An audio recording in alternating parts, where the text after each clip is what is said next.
అందరికీ నమస్కారం. ఈరోజు శ్రీశైలంలోని నంది చరిత్ర విశేషాలను తెలుసుకుందాం.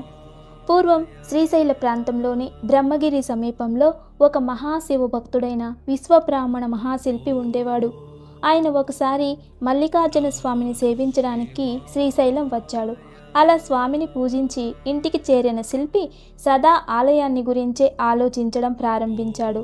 తన శిల్పకళా నైపుణ్యంతో శ్రీశైల ఆలయ ప్రాంగణంలోనూ బయట కూడా మహత్తరమైన నందులను నెలకొల్పాలని అనుకున్నాడు. ఉత్సాహంతో పని ప్రారంభించాడు.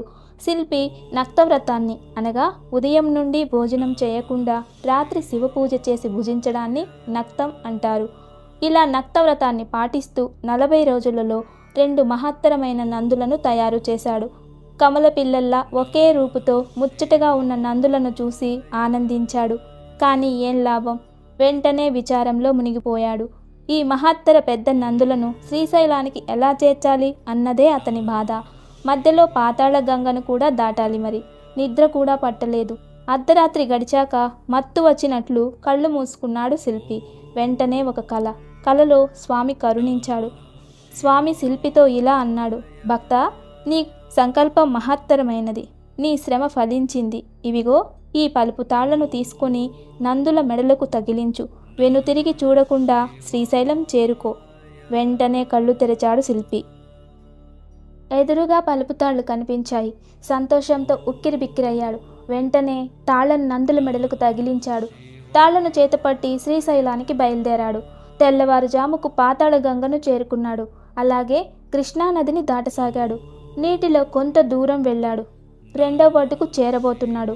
ఒక నంది అతని ముందు ఉన్నది, ఇంకొకటి వెనుక వస్తున్నది. వెనుక వస్తున్న నంది కాలు నీళ్లలోని రాళ్ల మధ్య ఇరుక్కుని అది రావడం మానేసింది.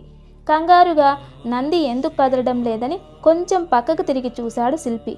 అంతే, కాలు పైకి లాక్కుంటున్న నంది చైతన్యం కోల్పోయి మళ్ళీ శిలగా మారిపోయింది. శిల్పి చేసేదేమీ లేక దానిని అక్కడే వదిలి ఒక్క నందితోనే శ్రీశైలం చేరాడు. ఇప్పుడు శ్రీశైలంలో ఉన్న నంది ఆ మహాశిల్పి చేసినది. ఇది యథార్థ గాథ.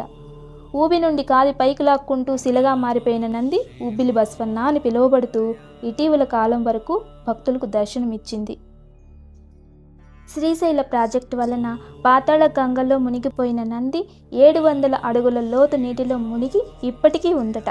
ఆ పాతాళ గంగలో మునిగి ఉన్న 2వ నందే ఉబ్బిలి బస్వడు. వీడియో నచ్చితే లైక్ చేయండి. మళ్ళీ రేపటి వీడియోలో కలుద్దాం. అంతవరకు సెలవు. నమస్కారం.